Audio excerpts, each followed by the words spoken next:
Dandruff. Yes. I went grocery shopping before the episode today, and I will never get tired of brand crossovers with adult products. And the increasing, this is, I understand it. They make sense for the most part, kind of. Maybe not as crazy as the Star Wars branded toilet paper that I saw last year, but I was in the frozen food section, and there's a brand of mini wontons by Bibigo. I think that's how you pronounce it. Yeah. And they are Squid Game branded mini wontons. I'm not sure how Squid Game applies to mini wontons. I don't know. I think Bibigo is a Korean brand. Yeah, I've seen them a lot. Right. I've had some of their food, I think. It's pretty good. I think they're a few months late on the Squid Game crossover branding. Well, isn't there like a season 3 coming out? There's a season 3 coming out. The second season came out in, I think, the end of December. And the third season is coming out in either June or July. So they're either really early or really late. This is reminding me of the time I saw Star Wars branded tangerines. I have seen the Star Wars branded tangerines. Yeah. I think there were Star Wars branded apples maybe as well around the same time. I just looked at my wife and said, Disney needs to calm the hell down. Oh yeah. We'll never go back to the days of the Disney Pixar branded kid cuisine, or my personal favorite, the Shrek themed ketchup, if you remember that. Was that the green ketchup? The green ketchup. Ah, okay. They had that before Shrek.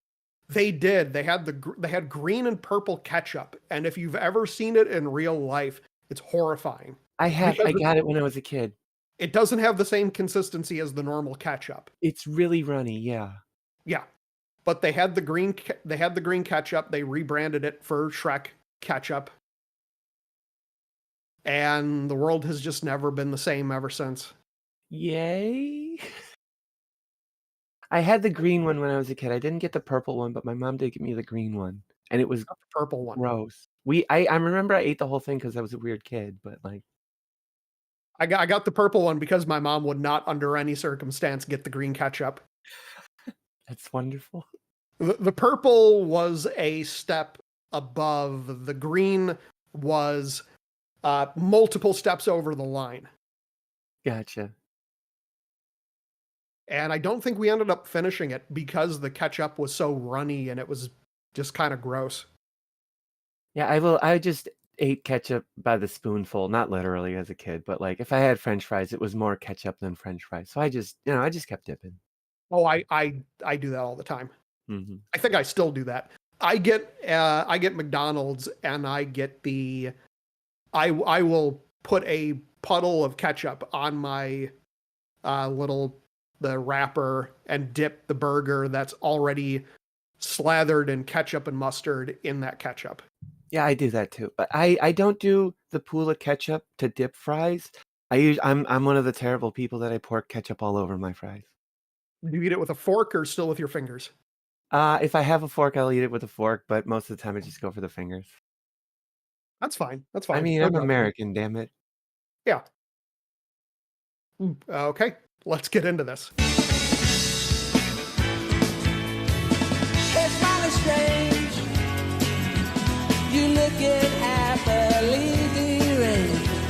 I can't settle in bed. Or have you picked your target yet? Listen, babe. Don't you dog bite? Listen, babe. And that is Polaris with Hey Sandy, and you are listening to Online for Maintenance, the theoretically official podcast of MMOFallout.com. This is episode number 4 Steamed Nextfest. I'm Connor, and this is my co-host, Dandruff. Hello, how's everyone today? Today's episode can be found on Patreon at patreon.com/MMOFallout or Dandruff. Did you know you can increasingly find the MMO Fallout Online for Maintenance podcast wherever podcasts are sold fresh and frozen? Gasp, you can? You can. We are Wow. on, I threw us back on Podbean starting last week after the episode, and I've been slowly merging us into other categories. I got us up on Apple. I got us up on YouTube, of course, where I was hosting the free feed. We are on the Podbean app. We are on Apple Podcasts, Spotify, Amazon Music, Audible, iHeartRadio, Player FM, Podchaser, Boomplay, and probably like 5 or 6 other things that I'm not currently aware of. Because there's a few things that Apple Podcasts will also distribute you on. Now, I had to fill out a lot of forms. Mm-hmm. And one of those forms was all of the podcasts asked if we had explicit content. And I wasn't sure if we did. I wasn't sure if like saying fuck constituted explicit content, or also this is America in 2025 and we kind of do tend to talk about a lot of gay shit, and that seems to fall under explicit content by default nowadays. So I just tagged yes on all of them. Okay. So you can find Online for Maintenance. I put up the first 3 episodes one day after another. Pretty much any podcast app that you search that you have, we should be on. I think we're on Podcast Addict as well, and Pandora, pretty much everything. Sounds like it's super easy to get us from your favorite podcast distribution platform.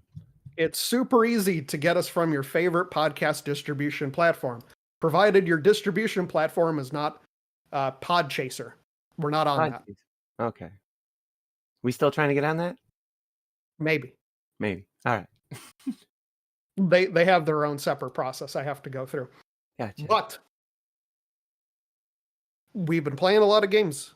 This week, I think that the video games, there's going to be more of them, with each segment being slightly more compact, because we played a lot of demos instead of full games this week with Steam Nextfest going on. So let's get into it. Do you have any Sea of Thieves stories before we get into the demos? I do. I have one really fun Sea of Thieves story, and it's basically why I love the game so much. Me and a friend are doing our usual thing. We're running merchant, so we're just doing like trading stuff. So a lot of it's literally just like go from one port, buy stuff, go to a next port, sell the stuff you bought, buy the new stuff, go to the next port, sell the stuff you bought, buy the new stuff, rinse and repeat. So we're doing this for like an hour and a half. When I see a boat heading directly for the port that we're heading for. So we get to the dock and they're coming right at us. They're coming right for us. We don't really get a chance to sell what we were selling, so I just tell my friend, just shoot them. So we start shooting them. We start trading some cannonballs. They hit us. We hit them. We're going back and forward. My friend shoots out to their boat, gets on their boat, and by the way, this is about maybe about a half an hour we were engaged with each other. A friend shoots out to their boat, gets on their ship, sees that they've got a treasure chest and 2 trinkets, so they're not worth it. What we're doing is worth way more money. It's way more worth our time. They're not worth our time anymore. I tell them, all right, let's just turn away. He says, okay, we'll so we run, we disengage from them. We run over to port. We sell all of our stuff. They're coming in from behind us again. So I tell my friend tells me, just go, just go, just go. And so I leave. I'm really, really good at driving. So I leave, I get out of there. I'm nowhere near them. When they start to go around the other side of the island that we were at, my friend is still on the island and he's like, I'm gonna try something. I'm gonna see if I can talk to him. So he gets on their boat and he's like, hey, hi. He's oh no, don't shoot. He goes, hey, so what happened here? And he talks back and forth. Did you guys just arrive at port at the same time as us, or did we accidentally shoot at you unprovoked? And the guys were like, yeah, we were just coming in to sell stuff. We weren't trying to do anything. And so they were like, so my friend's like, oh yeah, no, we weren't trying to do anything either. We were just selling. We basically apologize to each other. The guys ask us if we want to alliance up, and then we say no. So we try to kill each other for 30 minutes. Then it's like, hey, you want to be friends? Unfortunately, we didn't, only because we were about to log out. But like, that's how that game goes. You're about to kill each other 1 minute, next minute, let's be friends. Let's make each other some money. Yeah, that's usually how that goes, where you start out trying to kill each other over a misunderstanding, and then it usually gets into that awkward, you want to party up? No, not really.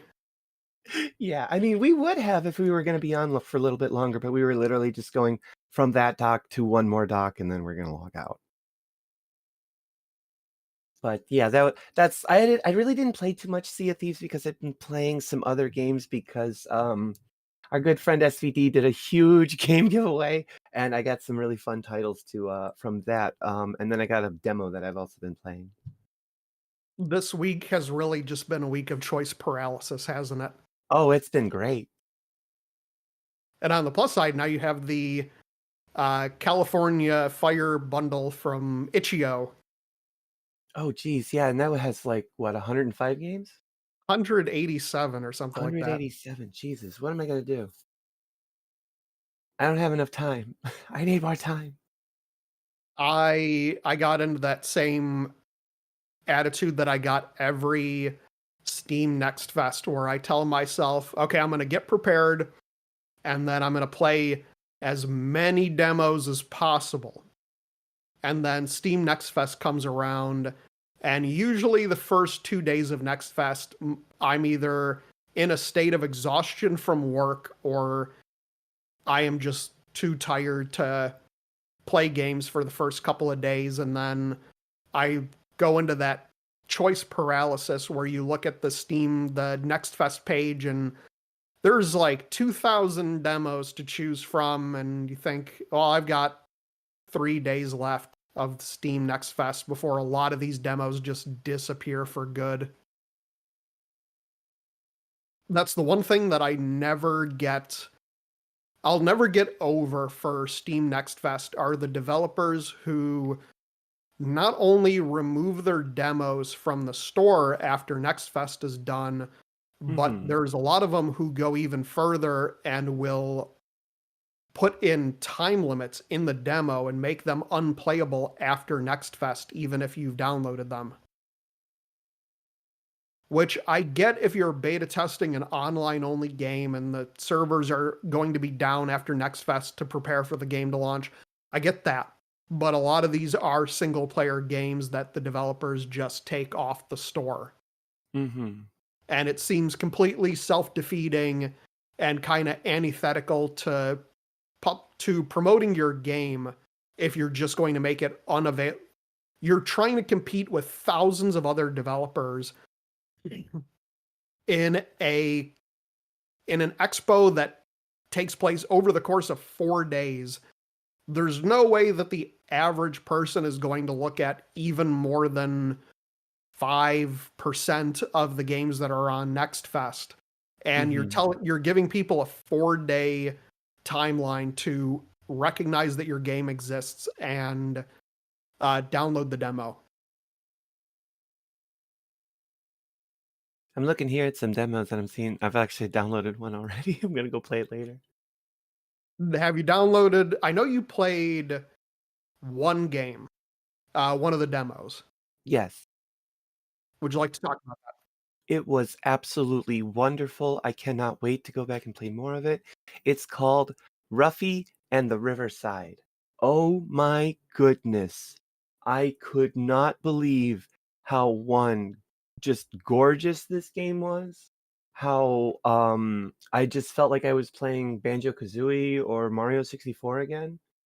And just how adorable the graphics are, how bright and colorful everything is. There's I'm a mechanics girl, and the platforming mechanic that is introduced, it's really interesting and unique to the game. I've never really seen something like it before. So you play as a character called Ruffy, and the world is 3D, but all of the characters are 2D, and they have like a white outline around them, so they kind of look like stickers. There's also, in terms of like base like idle frame animations, it's incredible how many like frames of animation there are in just like everything, because the animations are incredibly smooth, smoother than you would expect. And I play on a really high refresh rate monitor, and it looks gorgeous. So I don't know what they're doing. I don't know how they've done it other than just stitching more things in. But it looks wonderful. It plays really well. The camera honestly handles really well for a platformer. So the mechanic of the game is switching. It's a swap and switch, swap, copy, paste mechanic, which might sound like a little complicated. You sample different assets in the world, different things, and that gives you a texture or a color. And then you can apply that texture or color to things that are able to accept that texture or color. So in an example, it'd be like there's trees and there's apples hanging from the trees, and one of them is blue. The other two are red. If you change the apple to red, coins come out. So another example is there's waterfalls in the game, and you're able to sample the water, but you're also able to sample leaves and vines. So you can sample the vines, apply it to the waterfall, and now you have a ladder to climb. Okay. I'm watching the GIFs on the Steam page, and just as you were saying that, I saw the one where the guy takes the sample from the leaves and transfers it to the waterfall. Mm-hmm. And this is how you solve the puzzles and acquire stars in order to progress throughout the game. I got halfway through the first level, and then I found out, wait, there's an attack mechanic? Oh my gosh. So you can then change things like stone rocks into wood, and then you can break the wood in blocks to further yourself in the level. Because at first I thought you just had to push them out of the way, you'll turn them to wood, push them away. But no, you can't break the stone, but you can break the wood. So you change things to wood to break the wood. It's a really kind of like just kind of intuitive, just kind of like a natural thing. Oh yes, obviously lava burns wood, so you use lava on wood to burn the wood, or you use you change, like I said, you change the waterfalls to leaves to climb them. It's just kind of, it all just kind of makes sense in and of itself. And again, the character designs are just really wonderful. They're really whimsical, and it was just a fun game to play. I got about halfway through the demo when I needed to leave, unfortunately, or when I needed to do something else. Unfortunately, the demo itself does not save your progress. So if you want to play the demo, you have to go through the whole thing at once. So that's my only like real criticism of the demo itself. But otherwise, I am absolutely looking forward to this when it comes out. I hope I'm able to get it, because my goodness, I think it's out in April. The Steam page just says coming soon. But Yeah, it looks like it's very easy to tell, because with a lot of these games, I noticed with a lot of the games where your character's 2D but you're in a 3D world, it gets kind of difficult to tell where your character is. kind of depth perception. But from what I'm seeing in the GIFs, it looks like it's very easy to handle. I didn't have any of that. Okay. I had none of that. That wasn't even like an issue. The camera seems a little bit slippery, but I think it's just like camera smoothing, and there were some options in the menu to raise and lower that. I didn't really play with that very much, but I did find an article confirming it is coming out in April 2025.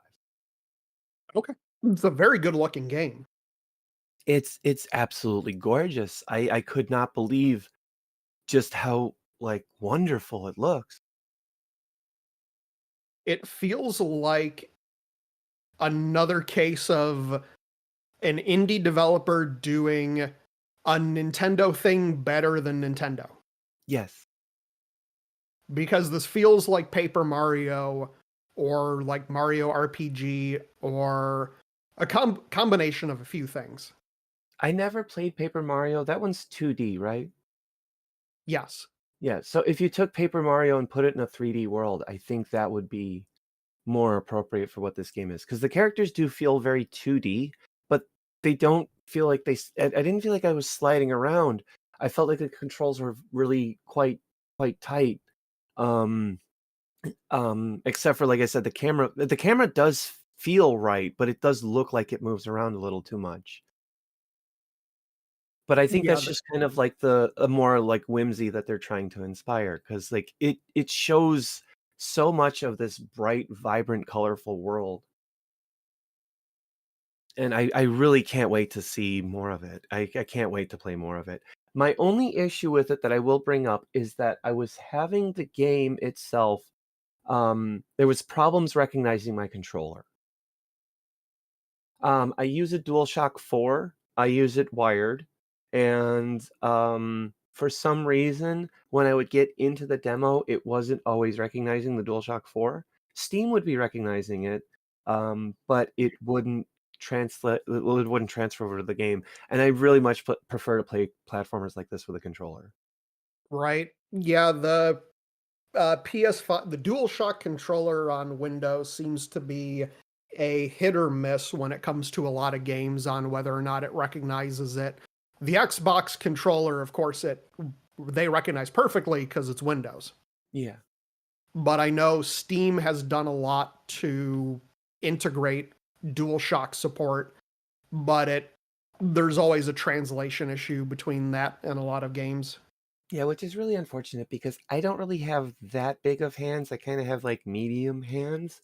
And the DualShock 4 is like the most comfortable controller I've used. Granted, I haven't gotten a DualSense yet, but I don't really see the need for one of those. I don't have a PS5, nor am I looking to get one. Right. Yeah, plus with the DualSense, the number of games on PC that make use of that is really not common outside of Sony first party games. And even then, it's not not massively used. You're not missing out on anything that would compel you to upgrade unless you got a PS5.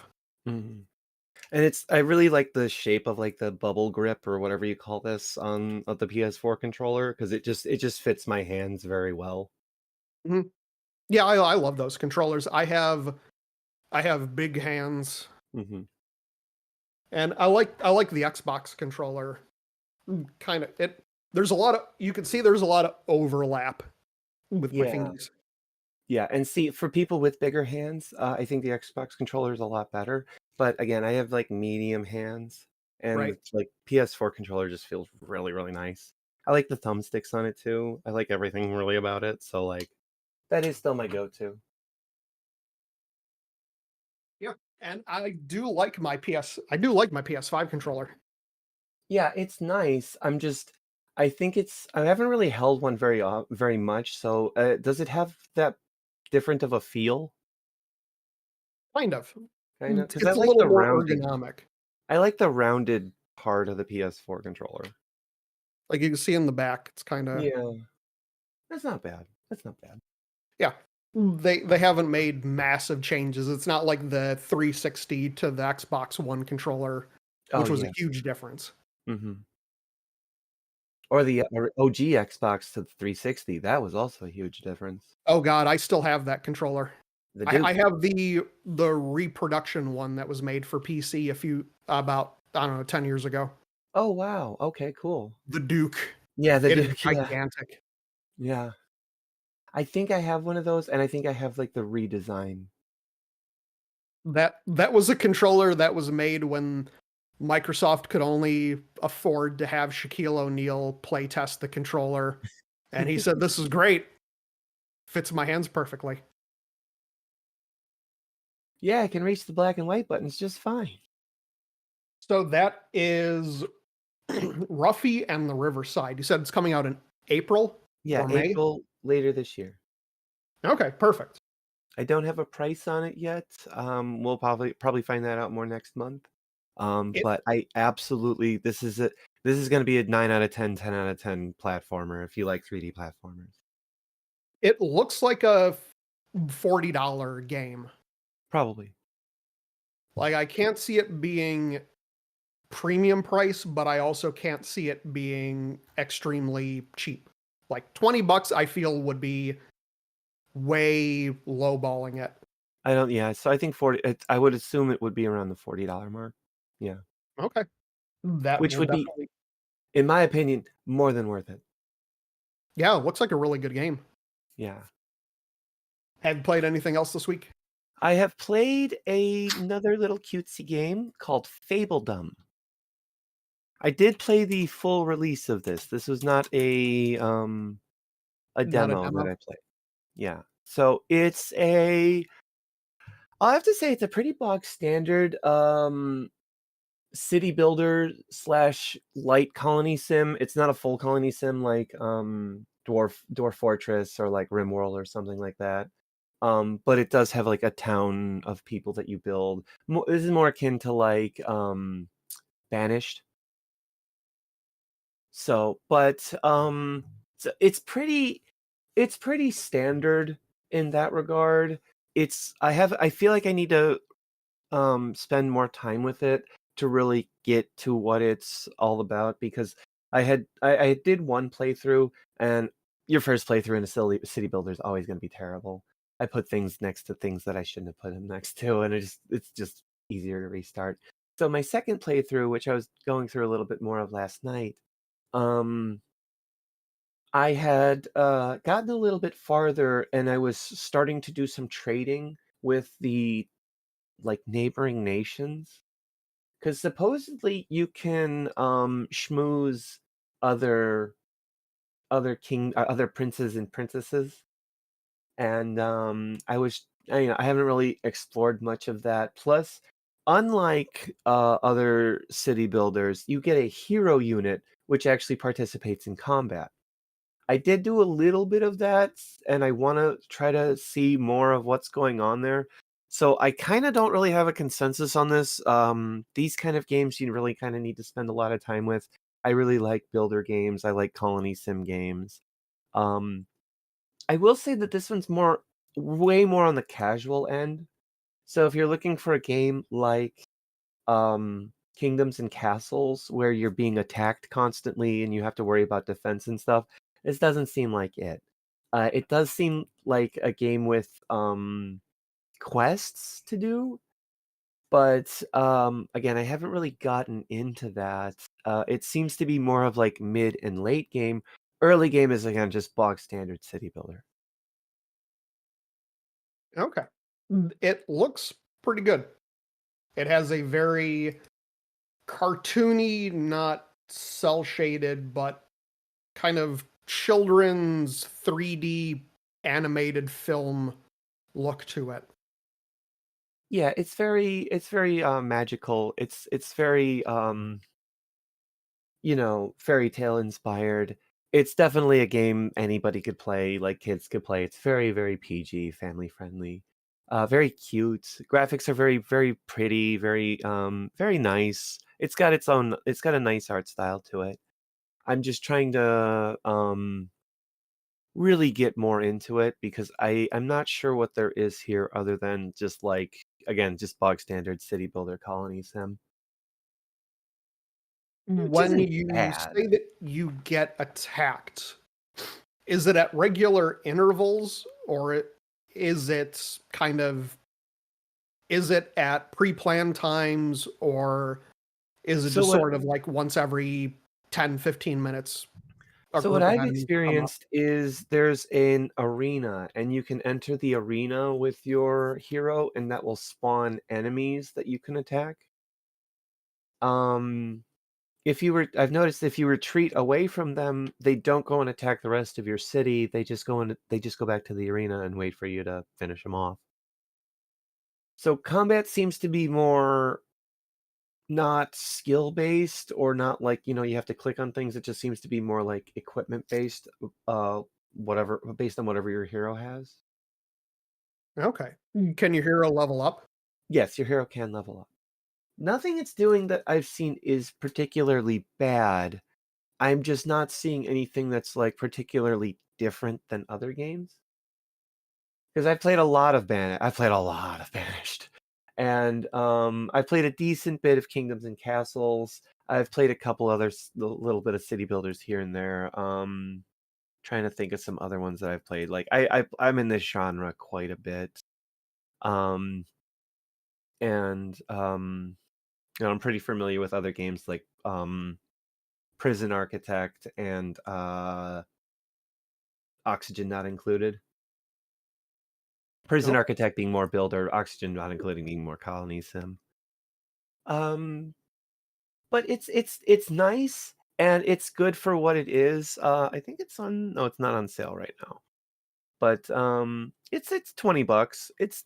I think it's worth a go if if it goes on sale, I think it'd be worth picking up. It's a very Um strange price. it is it's $20.99. $21 technically. I don't think I've really seen many games that even out to $20.99 normal price. Yeah, and I see that there's like dragons that will fly in, and I think they might attack your city. I don't know. I haven't really gotten that far in it yet. But if you are interested in picking it up, SteamDB says that the lowest price, it was on sale during the winter sale for $10.49. So if you Okay. wait for the next big Steam sale, it'll probably be back down to that price. And I think it's worth $10 for sure. Oh yeah. There's a lot of things that are worth $10. Oh yeah. Like you can get I've gotten how many? 8 almost 10 hours or almost 9 hours out of it. And I want to put at least, 20, 30 more into it. And I feel like then I'd really get a better understanding of what it is. But the more important part is I want to put the time into it. It doesn't just like come at me and go, "Oh, this is the same as everything else," and I want to put it down. So like I want to see what's here because I feel like there's more under the hood. You just got to get to it. So what have you been playing this week? I've I've been been playing seeing a a lot of lot of things stuff this that week. you've been playing. I've been playing a lot of stuff this week. Oh As yeah. as I flashbang myself with the Google Docs pulling it up, I played a number of demos and I played a short indie game. And I'm Mhm. not going to talk about Fortnite this week, but Oh. I'll get into the demos. I played a very short demo called the Boba Teashop. Okay. And the Boba Teashop, it's a VHS horror indie game.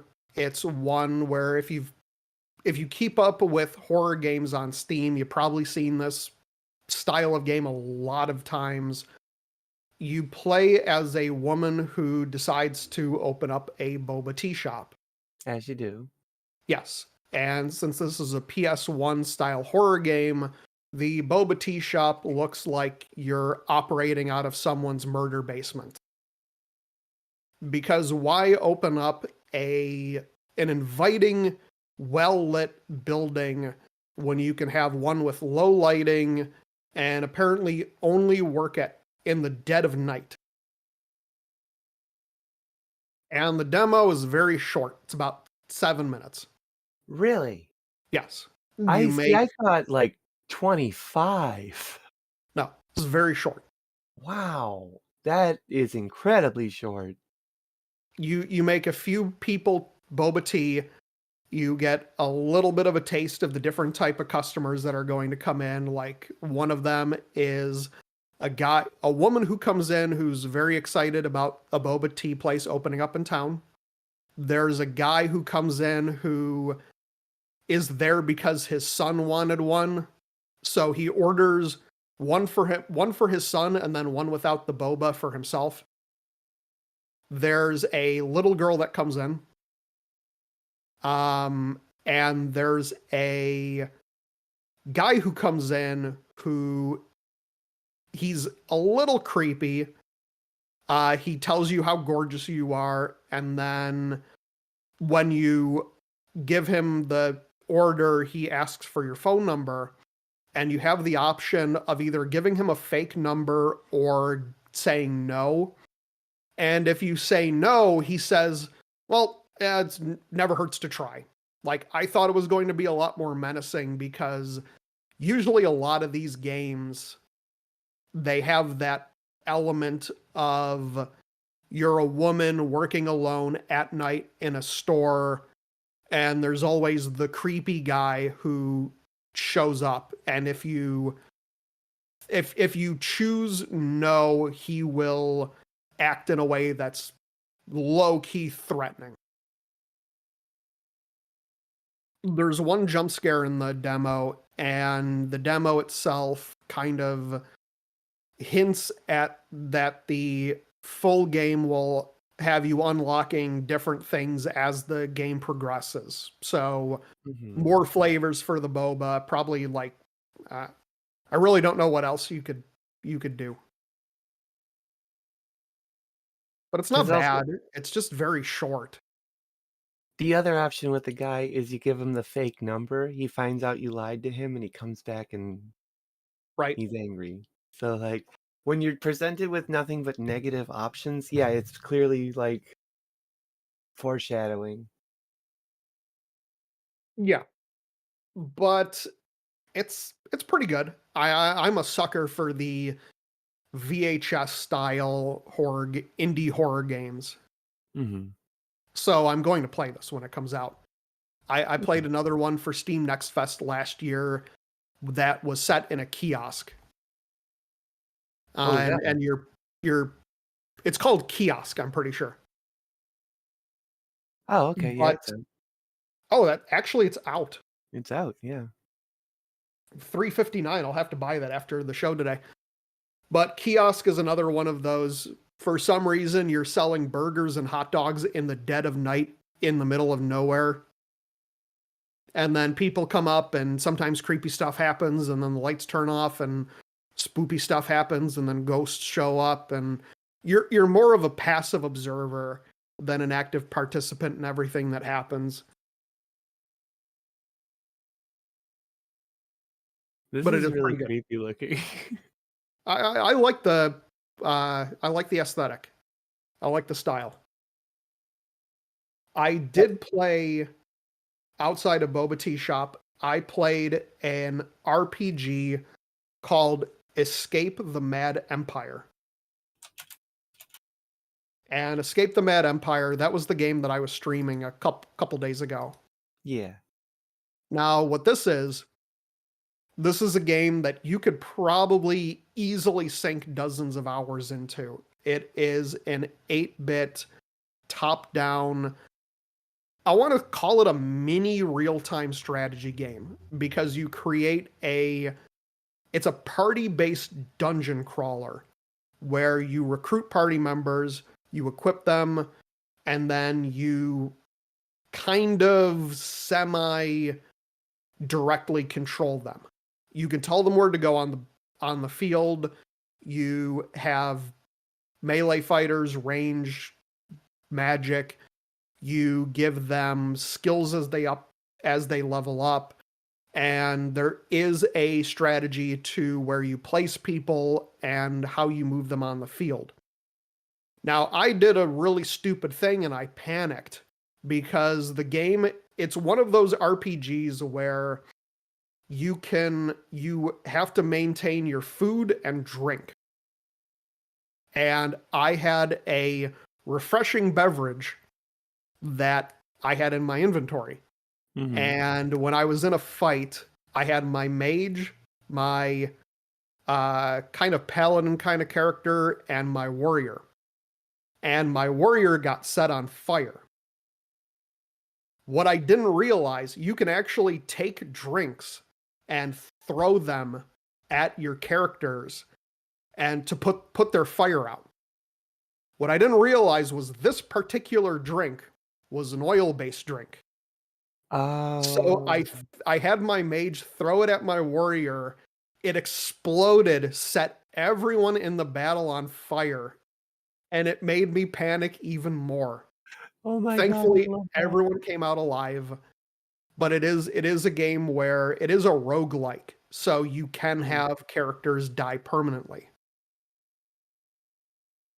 But it is one of those games where there's a lot of interaction with the environment and with the characters. And it's very Dungeons and Dragons-y in the sense that everything that your characters do is based on a dice roll. It's an invisible dice roll, but it is a dice roll. So you'll be going through the dungeons and your characters will automatically roll perception checks to find traps. And then you can pick the character best suited for disarming the trap and kind of move them away from everyone else to get them to disarm it. Or there are scrying pools that you can there's health pools that you can try to get health from that take a constitution check. There are chests that you can either try to lockpick or you can go around and find the keys for. Mhm. And there are books that you can read for experience. And those books require intelligence checks that my warrior routinely failed. But it is a fun game. It's a game. I love the fact that you can you have parties that you can keep people on standby and kind of rotate them in and out depending on what you think you need. The inventory system, every character has their own equipment screen. There's a ton of loot. It's a big looter game. With 5 characters, I had more loot than I knew what to do with.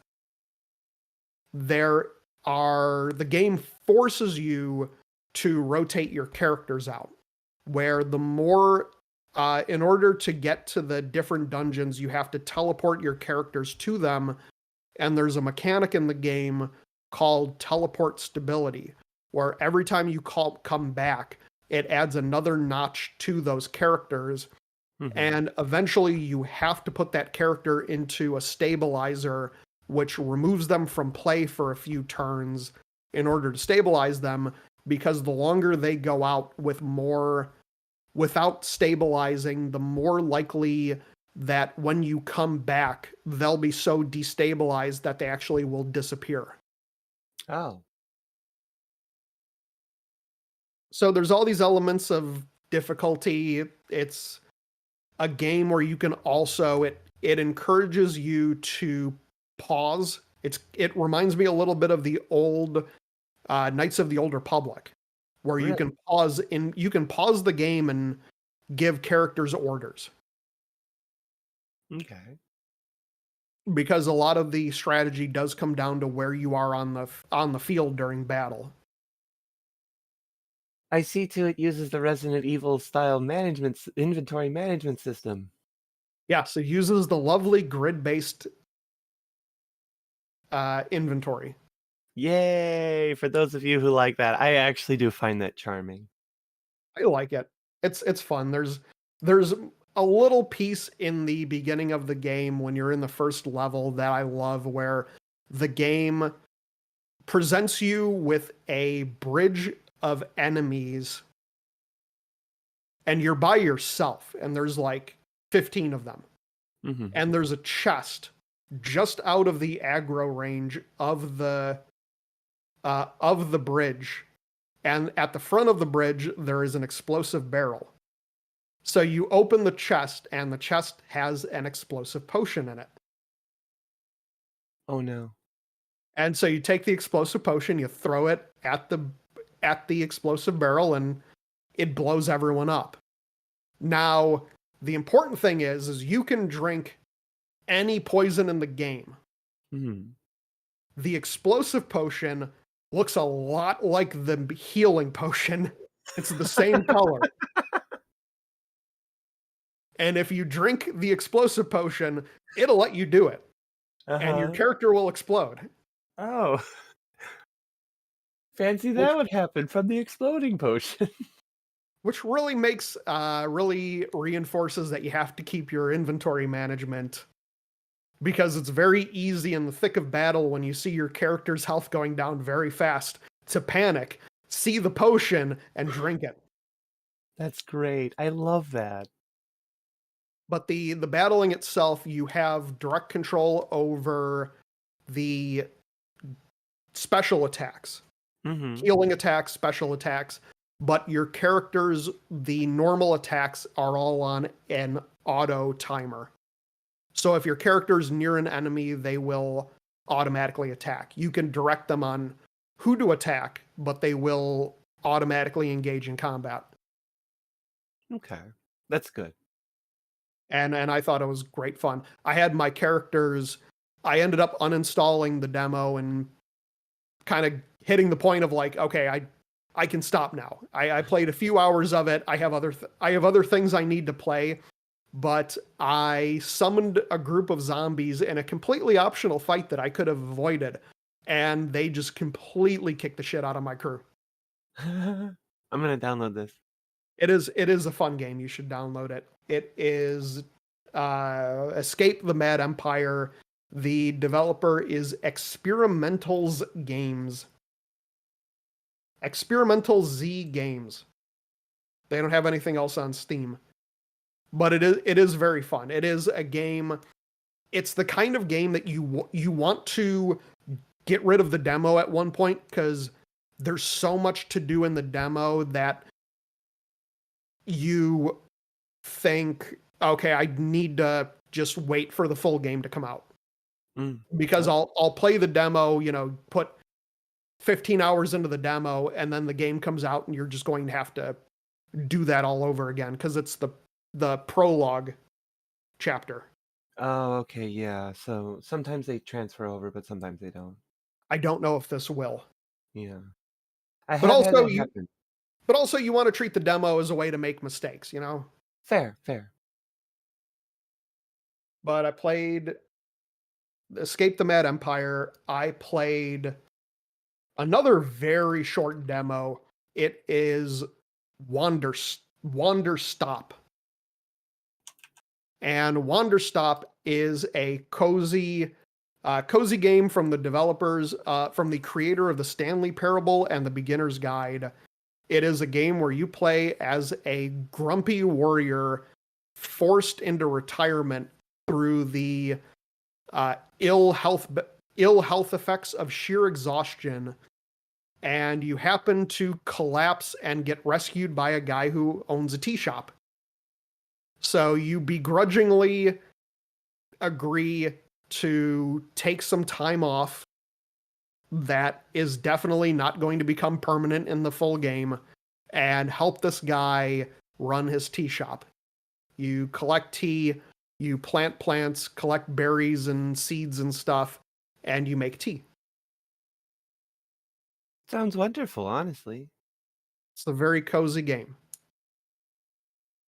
Now, the demo is very short. I think the demo took me maybe 15, 20 minutes. Oh, really? You only make one cup of tea in the demo. Oh, okay. It goes through the basic mechanics of planting stuff and making the tea, but you only make one cup of tea. But it is a fun game. This one is coming out very soon. This one's out March 8th. March 11th. Oh, March 11th. In March 8 11th. days. In 8 days, yeah. Yep. Sorry. But I found out about this game because I follow the people who promote it on Blue Sky, and it was the same people who were marketing the Spirit Swap game. Okay. I love the Speaking, art style for it. I love the like everything about it. It looks so wonderful. oh, I love it. I love the unibrow penguin things. I am disappointed though, speaking of Spirit Swap, Yeah. because the frog plush, there's about 7, I think like a week left for the Yeah. makeshift campaign, and they are 80 frogs short of the 200 to actually get the plushes made. Oh So I will not get my caked up frog with the big butt cheeks. no. And Oh no. I think I deserve my butt cheek frog plush. We all do. We all do. The world should not be denied the joys of a frog with big old butt cheeks. But that is the pitfall of indie gaming, is sometimes things don't catch on enough to get 200 people to spend $40 on a frog plush, as magnificent as it is. And it is a magnificent plush. It is. I have seen it. It's got cakes. Oh, it's got cake for days. It's got enough cake to feed the Alice in Wonderland table. But I did play Wanderstop. I'm looking forward to that full game coming out. It's the demo left me wanting in a good way. But I played Wanderstop. Going on kind of the other end of the spectrum, I played the alpha for Splitgate 2. Ah, okay. And that was much better than I thought it would be. It was in much better shape for the fact that it was an open alpha. So what are they doing differently than Splitgate 1? So Splitgate 2, they are focusing, there's more movement. It's effectively higher budget Splitgate, because Splitgate was 2 guys developing the game as a hobby project. And Splitgate 2 is they brought on a bigger team of developers to see it to completion, thanks to the success of the first one. I'm not expecting it to be a huge hit. I think it's going to be a pretty niche title. The arena shooter genre is not anywhere near as big as it used to be. But they're consolidating, they're making it more accessible.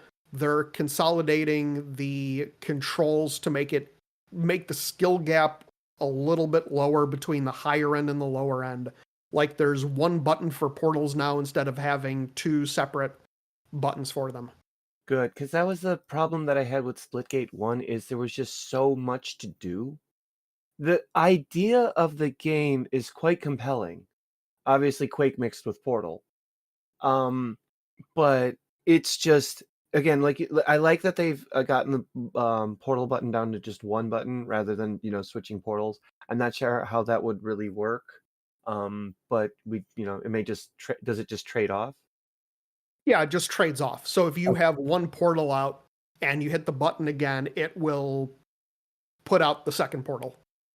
Okay, so then you have to remember which portal you have, like, because there's some times where you could want to like throw the blue portal twice rather than throwing the orange one, because you could have your static orange one, throw a blue one there, and then throw a blue one there, in different spots, and like have different angles you could shoot through the orange one at. So like, yeah, then you might just need to account for like which other one you're throwing, which would be fine because it's a level playing field. Yeah. The portal spaces on the levels are definitely more thought out. And they're also going down sort of the Call of Duty route of there's less weapons, but they are customizable. Okay. I like that. but it is a good game. The alpha seems like it's almost ready for release. Really, the big thing that they're working on right now is getting a lot of the older game modes back into the game. But the game itself does seem pretty much ready for beta or early access. It looks good. They had a sort of a bumpy development cycle where they weren't really sure what they were doing with it. Where it started out, they were going to make it a hero shooter, but then they decided not to. But there are characters with abilities. Okay. So you have like the healer character, the tank character, the assault character, but it's not a hero shooter. It's more like a class shooter then. Yeah. Yeah, okay. And there's a lot of people who aren't, there's a lot of purists from the first game who aren't happy with that. But I think it is what it is. I enjoyed it. I think that the people who didn't like Splitgate 1 because they're on the more casual end of things and were tired of getting their complete ass shoved in by sweaty, like, higher end players will find the gap to be a little closer this time around. I would consider myself to be on the lower end of shooter in terms of skill, and I still did perfectly fine in a lot of the matches. I'm not sure how I felt about Splitgate because I kind of fall into that like I got my ass handed to me because I couldn't really get a good grasp on everything going on. Yeah. So and I'm okay in arena shooter and I really liked Portal, but the two together is just way too much for my tiny little brain. Right. No, not If really. it makes if it makes you feel any better, the portals, at least from the alpha, the community is not doing a huge amount with the portals. Mm-hmm. Not to the extent where, I mean, this could change over time, but it's not to the same extent as in Splitgate 1, where players knew the map like the back of their hand, and they knew the best places to throw down portals to camp from the other side of the portal and like just be able to headshot people. Gotcha. My only complaint is that the snipers were nerfed, and they need to bring those back up to how they used to be.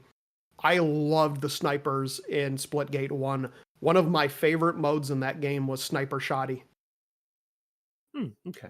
And I love Sniper Shoddy whenever it appears in a shooter. Just snipers and shotguns. And especially in a game with portals, where you can use the portals to get close enough to the people with the snipers to use your shotgun on them. That's great. Yeah, either run sniper shotgun or sniper SMG. But yeah, sniper shotgun, and I hope that they bring back gun game. Because I love gun game in shooters. Okay. I am addicted to gun game. What is that? I'm not sure if I'm familiar with gun game. That's the mode where you cycle through weapons. So it's like you start out with pistols, and when you get a kill, it automatically bumps you to the next weapon, and then you go through the list, and usually the last one is melee, and it's just whoever gets through those levels first wins. Gotcha. Yeah, Apex has something like that. But I love gun game. Yeah. So that one's good. It's coming out sometime in 2025. I played another game, which is one of my favorite genres. It is the fake MMO. It's called Nice Day for Fishing.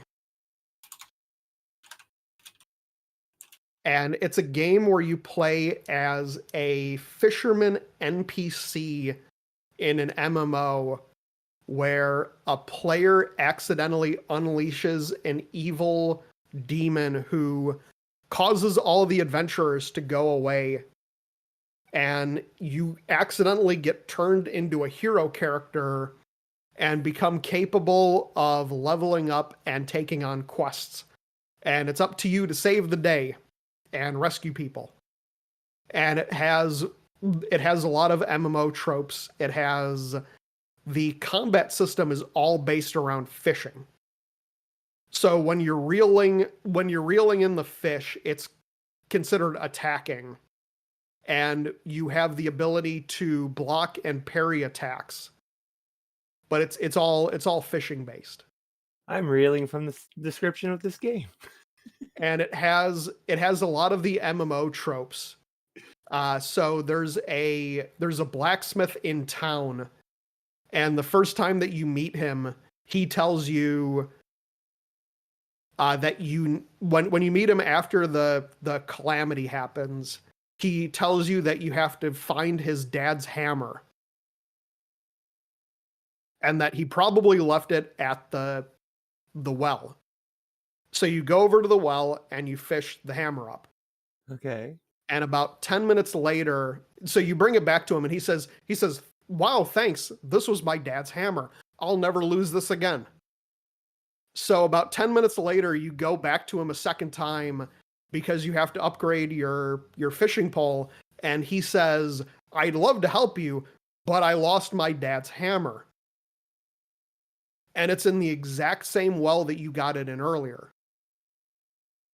And you fish it up, you bring it back to him, and he says, "Thanks, I'll never lose this again." And then about 10 minutes later, you have to talk to him a third time, and he tells you that he lost his dad's hammer, and it's in the exact same well. And it's kind of making fun of the quests that you get in MMOs. I love this so much. I'm already downloading it. So this is based off of that one web series, I think. I don't know. It looks very MapleStory-ish. So there's a somebody's got a YouTube channel out there where they have like they do like skits, and one of them is like a character, like it's like like RPGs out of context, and like this guy is always going by and he's going, "Great day for fishing, isn't it?" Huh? And like it might be partially inspired by that.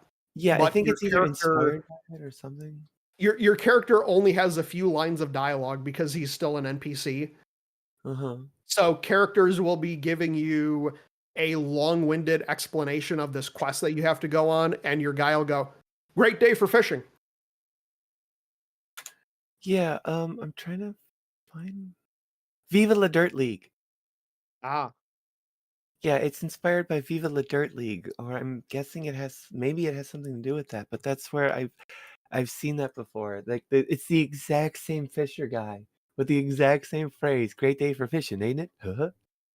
And it's like there cannot Yeah. be a coincidence. it is based on it because there's I'm looking at the wiki and it says Greg the Garlic Farmer, and Greg the Garlic Farmer is in the game. At the very bottom of the Steam store, it says officially licensed by Viva La Dirt League. Okay. Yeah, okay. So Taylor there we Fisher. go. Yeah, so it is absolutely in correspondence with those people. Oh my gosh, that's amazing. That's pretty good. I I have didn't even know that. I gotta go show this to a friend now too, because they showed me the Viva La Dirt League thing. I'm gonna go show them this game. Right. And in the opening town, you do use garlic as a fishing lure. Okay, That's what uses your bait. that's interesting.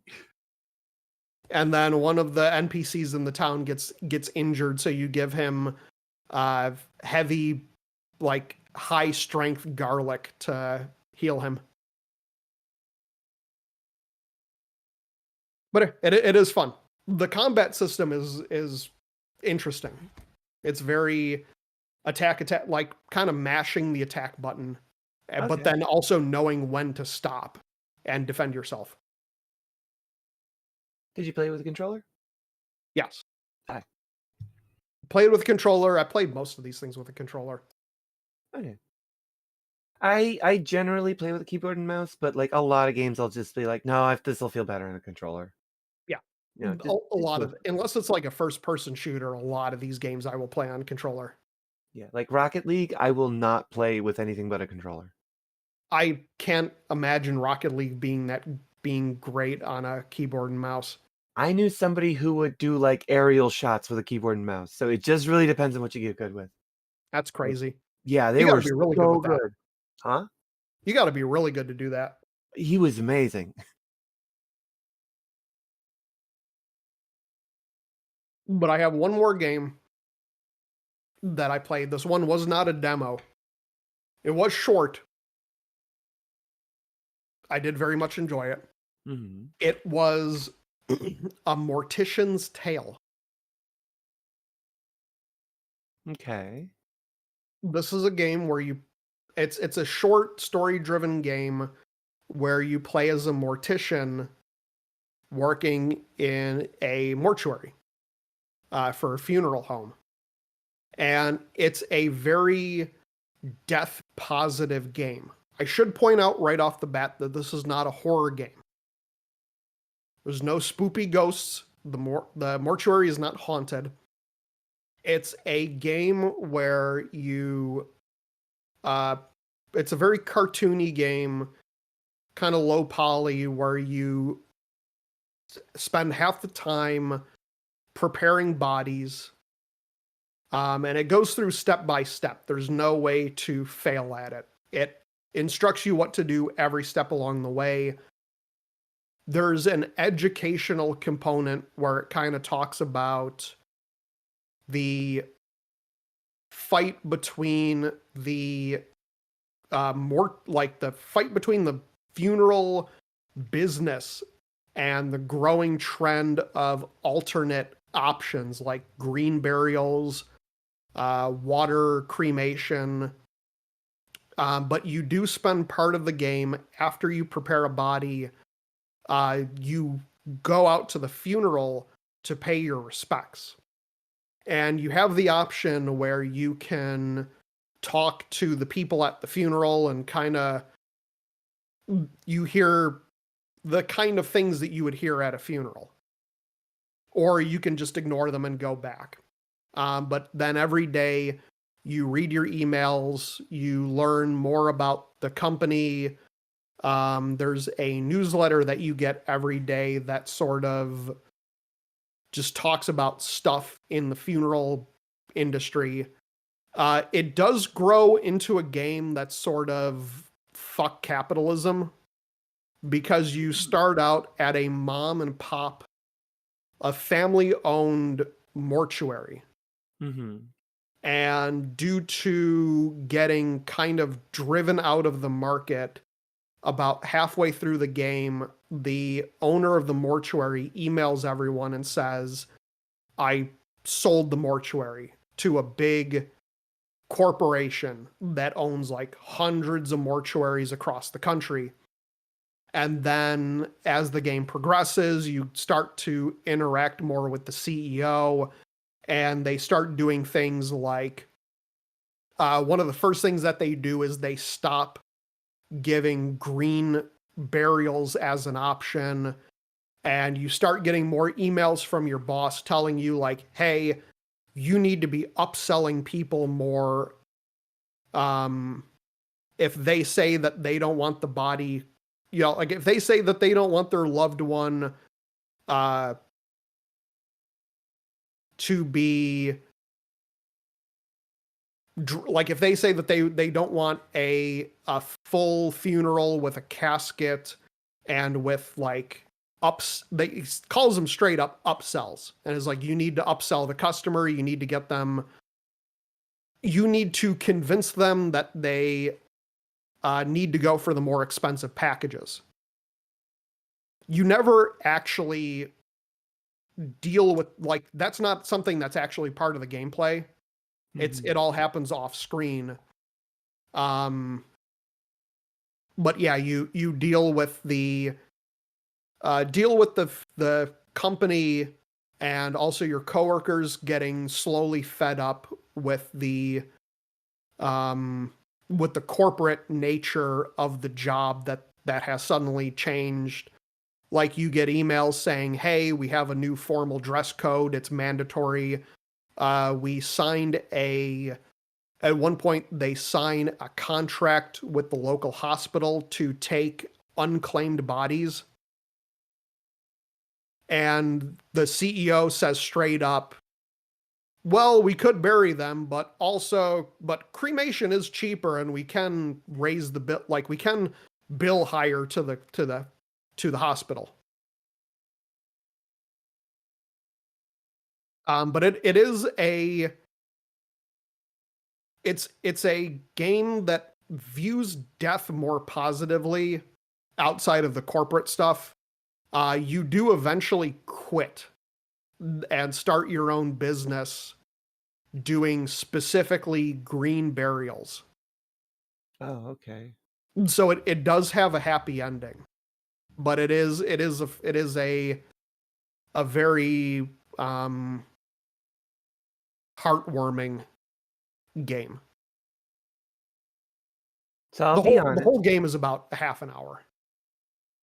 So I'll be honest. You started talking about. I don't deal with death very well. I don't want to get into why, Right. but you started making me very squeamish, and then I ended up very angry. It Very. is definitely a game that puts you through all of the um emotions. Yeah. Because it is, I even found the game to be uncomfortable at first, Mm-hmm. even though it is very cartoony with the graphics. And again, But not to get into it, but I've had to deal with I'll just say traumatic death right, when I was very young. okay, And the idea of a mortuary corporation trying to upsell effectively me and my family would be monster isn't the right word. right. But the game is very clear in its stance that it's not a good thing. Because morticians provide a necessary service to the community, to society. Right, And it's not a job anybody really wants to do, but it's a job that we see. I guess the I'm taking out of this that the message is that corporatization will even corrupt these things. yeah. It's the message of the game ultimately becomes fuck capitalism, Which, and that yeah, it I mean, bastardizes even human dignity after death. yeah, and I don't want to get too far into that because that's all. I don't think that's really the goal of this show, you Right. know. But at the same time, we have to recognize the themes of these games because we play these games. And if you want, ooh, But yeah, it's a I'm short sorry. game. I got it as one of the itch.io bundles. This is a lot of emotions for me because it's two things I feel very strongly about. Right. Well, in that case, we can move on It's to the fine. Yeah, news. it's fine. It's just that I think, as like you said, I think it's a good thing because it does have a happy ending, and it quite frankly portrays the story I would want to see. Yeah. Dandruff. Yes.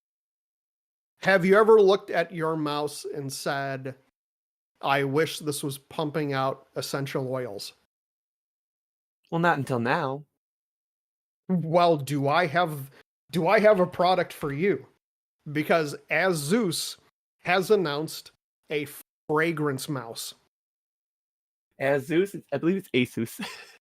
Uh I like to take the more biblical pronunciation of it.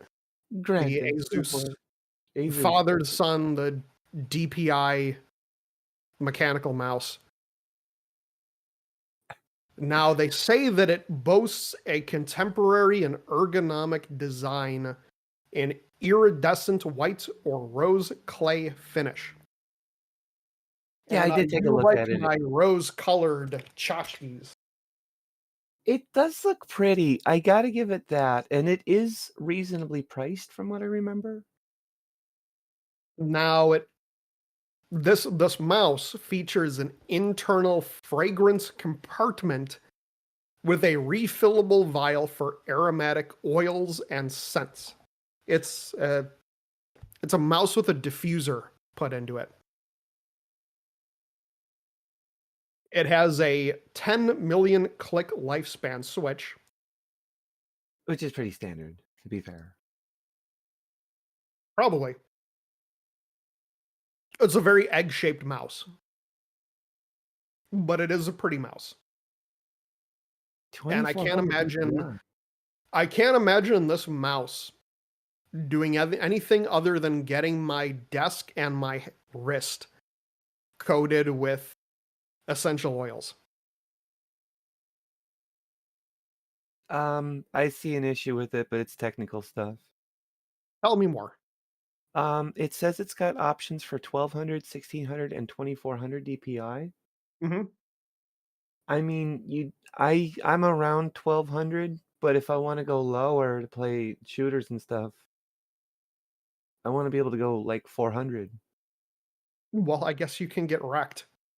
Yeah, so You because can go without your essential oils then. I have adjustable DPI on my mouse for whenever I play like Apex or something. I turn way down so that way I have better aim. And like, yeah, you can't do that with this. And if anything, going up 2400 is not going to do anybody any good. Like, that's way too high. Usually, mice have a 10,000 DPI sensor, which I know it's really incremental to like the bottom of what it is. So it's a really odd sensor that they're using then if they only have 1200, 16, and 2400 DPI. Unless you can adjust that with software. You probably can. I would imagine a company, they're not a small hardware company. No, They they're probably have huge. some kind of drivers that you can download to lower that. What kind of essential oils would you put in your mouse while gaming? Lavender. I like lavender. Sunflower oil maybe.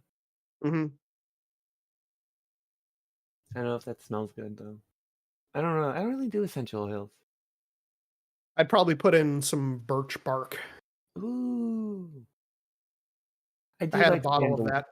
I do like Accidentally sandalwood. smashed it on my counter. Oh, okay.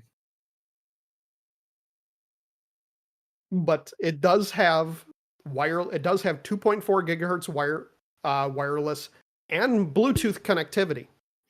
So you can use the dongle or you can connect it by Bluetooth, which isn't common in mice. No, it's not. Usually you get one or the other. How much is it? I don't see how much it costs. I don't know if they've announced a price for it yet. Okay, because if it's a Bluetooth mouse and it's cheap, that could be just a benefit of it for being a cheap Bluetooth mouse, with or without the fragrance thing. Yeah. I also have the question of how loud is it? Because That's I've owned various other diffusers, and something in that compact size, it would get kind of annoying if you're hearing the thing whirring and spraying out scents every 5 to 10 minutes. And again, I have to ask, I've owned diffusers. This will just end up with your hand and desk coated in slick oil. Mm-hmm. So I really have to ask who this is for. Because usually with a diffuser, you have a thing that's off the desk with the nozzle pointed out. So it's not just getting on the desk. And so, because the nozzle or whatever, however it's distributing it, it's got to be inside the mouse itself. So the mouse itself is just going to build up all that oil. It's got to be in the mouse itself, and if you look at the diagram that they have for it, it's not on top. It's not where your hand is going to be. No. It looks like it's in the back. I'm So you a have little- your little mouse farting out oil every. I'm a little worried about it. Also, the oil getting onto the circuits onto the board. I mean, Yeah. a lot of times it's fine. A lot of times there's usually not a whole lot of issue, but every now and then something might bridge a connection, short something out, and you have no more mouse anymore. That thing is going to clog. I can already tell. Yeah. Because it's gonna, with a lot of people, it's gonna pick up stuff on the desk. That congealment of oil and dust as your mouse sharts out lavender scented goo. Yeah, because it's because I see the picture with the battery inside, and then in the very back there's the the diffuser, but like I don't know how what that's gonna do. You know, this started out as just a silly idea, but the more we look at it, the worse of an idea that it looks. Yeah, really, because again, yeah, it's like, oh, this is cute. No, it's really not. It doesn't make any sense. How is this gonna work? At the I very least, like, maybe it'll be a cheap Bluetooth mouse. yeah, that might be the best benefit of it, and maybe if you have it like as a travel thing, you just have your like essential oil diffuser with you, and it doubles as a mouse.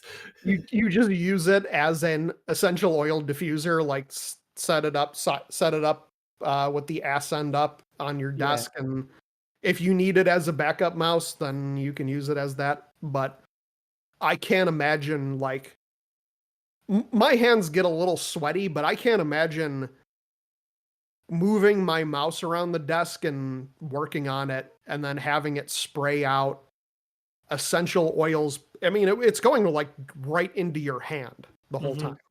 Mm-hmm. Well, as the great George Carlin once said, just nail two things together that have not been nailed together before, and some schmuck will buy it from you. That is true.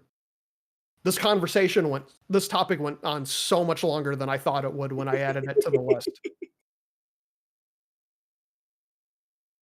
Essential oils on a mouse. What a concept. I am seeing there's no price announced yet, and they're aiming for an April to May launch. Okay. This is very not too much of an out of date April Fool's Day joke.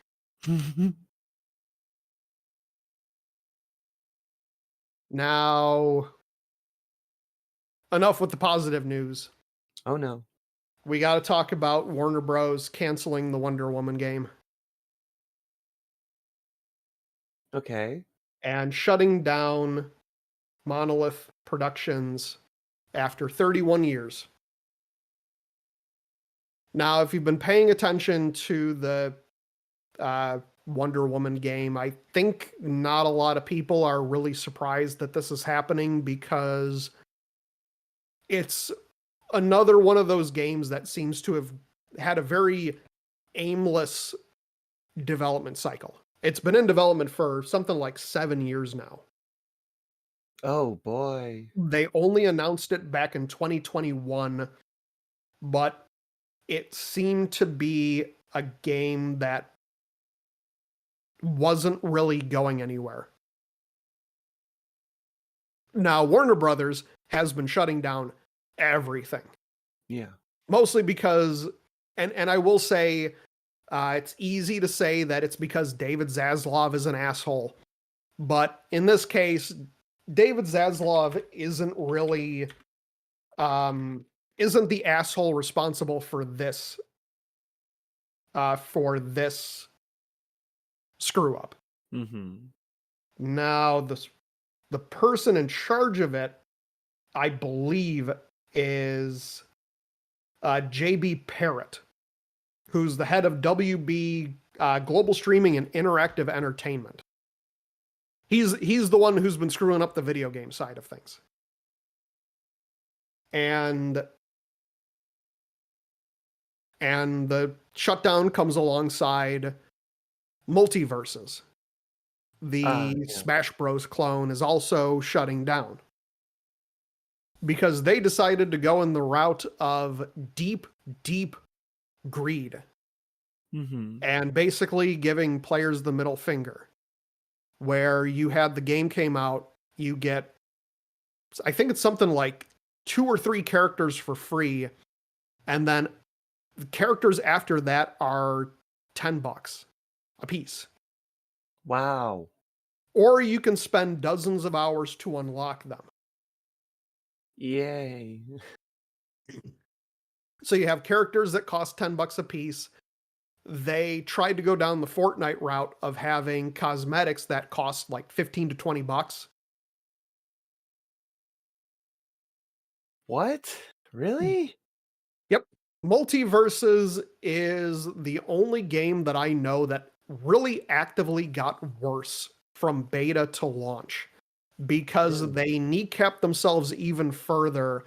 The game launched in beta, shut down for a year, and then came back as the full launch.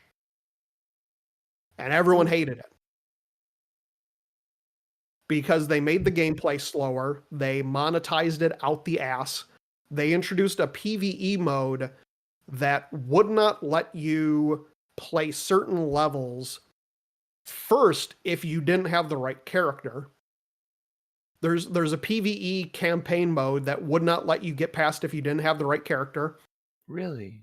And they updated it to make it worse because they made it so you could not access certain levels if you not only didn't have the right character, but didn't have the right outfit for that character. Oh, that's ridiculous. So the Wonder Woman game has been canceled. There's claims from Jason Schreier that it has cost Warner Brothers over $100 million, which 7 years for a AAA game, that doesn't seem too surprising nowadays. Yeah. Now, Monolith shutting down has inspired Good Old Games to add fear to their preservation system.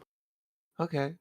And that's basically Good Old Games launched a preservation program with the intent of taking games and making them forward compatible so they'll keep working on future operating systems. Now, Fear is a game that was built on a lesser known kind of in-house engine, and it does not work that great on modern systems. So hopefully Good Old Games, they'll be able to get it running. It's engine incompatibility. It's an engine that hasn't been updated in years. It is the same engine. It's the same engine, but of an earlier version that the Shadow of War, Shadow of Mordor games ran on. Which, speaking of which, apparently Warner Bros. Owns the patent on the Nemesis system for Shadows of Mordor until like 2037. Really? Yeah, because they run for 20 years after it's in use until it expires. Wow, all right. So, I mean, that's, Warner Brothers being shitty. Multiverses, for its part, as kind of useless as it is, if you download Multiverses, it will create a save file on your system so you can still do local couch co-op play once the server shut down. Well, at least that's good. So it is shutting down, but it's not going to be unplayable. And presumably, once it shuts down, people will figure out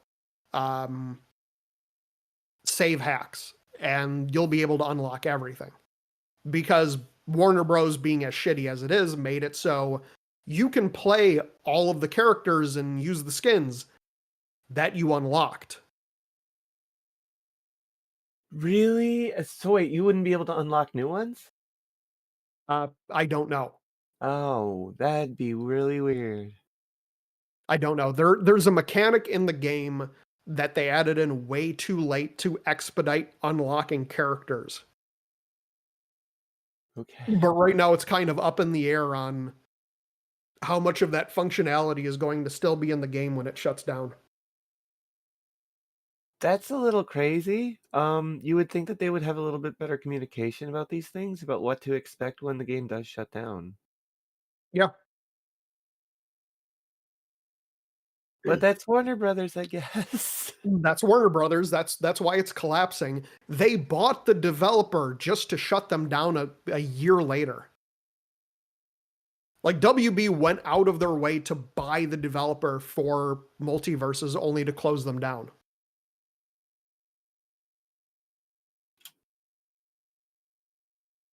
I'm just looking up, is it? No, Rocksteady made the Arkham series, okay. Yeah, this isn't Rocksteady. This is a completely different developer. Yeah, it's Monolith. They made, they, like I said, they made the Shadow of Mordor, Shadow of War game. Mhm. So, yeah. I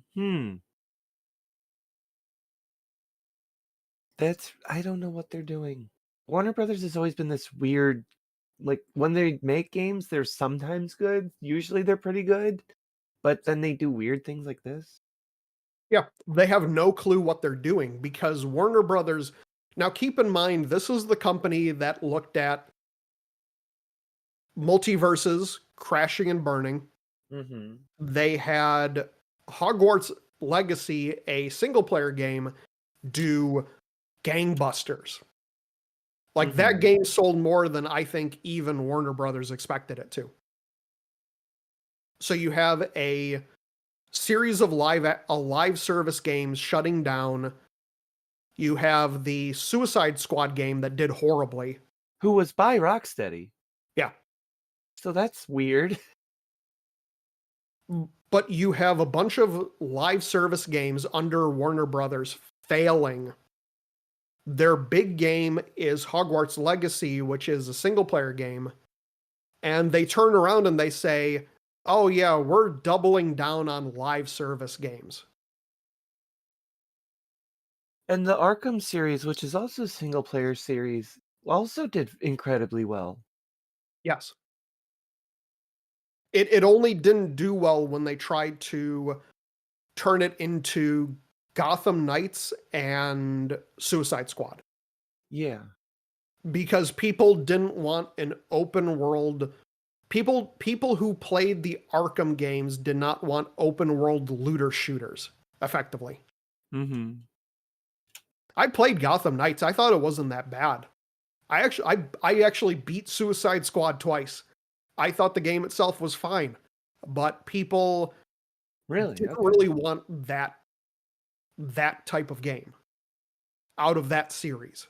Mm. Now, I do have I lied a little earlier when I said I had nothing to talk about with Fortnite. I got a couple of things to talk about with Fortnite. I forgive you. Don't worry about it. Now, going off of what we talked about last week, this will be happening in a couple of days. But Epic announced that for the sake of matchmaking health, they are shutting down ranked OG no build mode starting this week in a bunch of countries, and then it's going to roll out nationwide by the end of the month. And I'm expecting them to do this more because we talked about this last week, but there's way too many players spread way too thin across a dozen main game modes. And I think that if anything, they're going to target ranked mode first because that's the mode that you really want the most amount of players in. Mm-hmm. Now, I have a couple of things that accompany that. And it has to do with Fortnite tournaments. Okay. Two things. Coming off of their most recent successful lawsuit against a tournament cheater, Epic filed another lawsuit. This one is in the Northern District of Illinois, and they're suing a guy who has stolen and resold Fortnite accounts. And they say that he's done this hundreds of times with various accounts. He posts them on the internet. They are suing him for tortious interference, fraud, breach of the EULA, terms of service, copyright, violations of the Illinois Deceptive Trade Practices Act, and unjust enrichment. Mm-hmm. They're suing this guy in Illinois, and essentially they're suing him for not just stealing accounts, but also the social engineering of Epic Games customer support. He was playing as customer support for... No, he was tricking customer support. Like, he would get enough personal information about the account owner to contact customer support and like have the email address changed. Gotcha. So he's effectively property theft and identity theft. Pretty much. Yeah, effectively. Again, not you said, you had laid out the actual charges better, but like that's the way I'm understanding it. Obviously it's theft of property, but then also impersonation of somebody. Right. I do like the new Epic that is being very public about these lawsuits. Yeah, and this isn't just that Epic suing somebody for cheating or suing somebody for like this is like heinous things. Right. It's someone who's making a business out of it. The guy made thousands of dollars off of selling Fortnite accounts. Mm-hmm. Now they announced the same day, along with this lawsuit. This was all part of a big getting cheating out of Fortnite kind of thing. They announced that for tournaments, players will be required to install TPM and Secure Boot. Now, TPM is it's called Trusted Platform Module. It's something that comes pre-built with Windows 11. If you have Windows 10, TPM exists as a software that you can install that Microsoft just gives out as a security thing. It's basically a security tool that it verifies that you are who you like. It verifies that your system is who it says it is. Mm-hmm. Now, Secure Boot is a software that boots with your computer. Mm-hmm. If you've been in college anytime in the last probably decade, you might be aware of Secure Boot, where they have off-site exams that you take at home. Mm-hmm. So Secure Boot is basically a way to know what's running on the system. Because what a lot of cheats do is they boot up before the operating system and kind of work beneath it. Mm-hmm. So what this does is it makes sure that people aren't playing Fortnite with certain cheat tools that might be running under the operating system. Now they have mentioned that they're moving, and I think that they're going to regret this in a couple of years. Epic is moving to a 1-year matchmaking ban for first-time cheaters instead of a permanent ban. The second ban will be permanent. Those with existing lifetime bans who have been banned for more than a year are getting their bans lifted, but they will still not be able to play in tournaments. Okay. That seems fair. And if you sold cheats, you're banned forever. That also seems fair. I think they're going to roll this back after a while. Because Really? Valve with Valve Anti-Cheat used to, a very long time ago, they did 1-year bans. And they found that people who were banned would get unbanned and just immediately start cheating again. So they moved to 5-year bans, and then VAC became permanent. Gotcha. Yeah, okay, that in that way they're gonna roll it back. Yeah, I think you're right that they're gonna go back to just lifetime bans for the first offense. Right. But yeah, I was like reading about the Fortnite stuff for cheating, and I like that Epic is actually a company that's not just banning people, but just suing the shit out of the people who are profiting off of it. I'm just trying to wrap my head around if you have an account and you're in it, you're a cheater, and it's a free to play game. If my account got banned, what? And I made a new account, why would I go back to the old account once it got unbanned? It might have skins on it, like things that you can't get anymore. Okay, but why would I then not cheat? Well, that's why I'm saying. Again, I this is think if I they're were a going to cheater. roll it I'm back. not a cheater. I'm just trying to play devil's advocate of like, No, I know what you're doing. So I'm just kind of like, what the heck purpose does this serve other than just encouraging cheaters?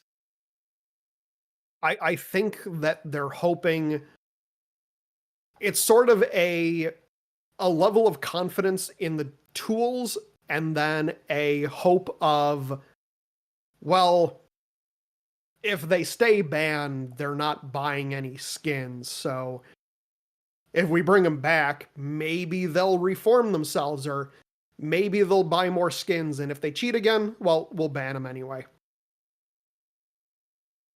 I don't know what planet they live on, but it seems to be a nicer one than the one I live on. They live on the planet. They live on the planet Quarterly Income Report. Ah, there you go. Yeah. See, I live in reality. I forgot about that. That's unfortunate. Mm-hmm. Now, I do have one more news piece, and this is a positive one. This is my favorite time of year is coming up. That's mid-September, and it is with the announcement of the 2025 Game Devs of Color Expo. And I realize how long it's been because I have been covering this expo for the last 6 years now. Mm-hmm. Now, Game Devs of Color Expo, I highly recommend getting a ticket. The ticket, it's a digital ticket. It runs from the September 16th to the 19th. The normal ticket is $50, Mm-hmm. but they have a form you can fill out where if you can't afford a regular ticket for whatever reason, they don't force you to give documents or anything. You can request a $20 ticket. Mm-hmm. It is the most positive community I've ever seen around an expo. There's a full chat for all the talks and the interviews and stuff. There are no assholes. There's nobody being negative. There's nobody being pessimistic. Everyone happy to is see you there. Happy to see you supporting their games and stuff. Yeah. Oh, wonderful. And it's great. It's also worth, I don't know how many developers are actually going to listen to this podcast, but I do broadcast it. I pointed out on my website as well. GDOC, they have slots for people who want to talk. They have slots for people who want to show off their games. They do interview slots, talks about developing games. All of these positions, all of these speaking things get you into a grant, Mm-hmm. which is up to $25,000 per participant, no strings attached, to help them with their projects. But Oh, wonderful. But if you are accepted to GDOC as a speaker, they do not believe in unpaid labor. You don't pay to get in. They will pay you a nominal sum to do the interview or show your game off. So Really? all of the positions for GDOC for developers are paid. Really? Yes. Wow, that is kind of the opposite of how a lot of other things are run, because usually you have to pay to have a booth. And that's why I love them.